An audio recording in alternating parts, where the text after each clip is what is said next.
মা বাবা স্বার্থপর মিয়া, বাপ মাও হাজারো লাখ লাখ বাবা মা হিসাব হইল আরে রাখ পড়লে পর নামাজ রোজা বাদ দে, পয়সা কামাই করবে না, আমার টেয়ার দরকার, টেয়ার দরকার বেটা, টেয়া দে সোজা কথা। এরপর তুই মানুষটাও মানুষ, এটা পরে চিন্তা করুন।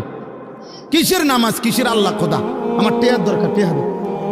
হ্যাঁ যা বিদেশ যা, নইলে দেশে থেকে কাম কর, এত কথা বুঝি না আমি, আমার টেয়ার দরকার।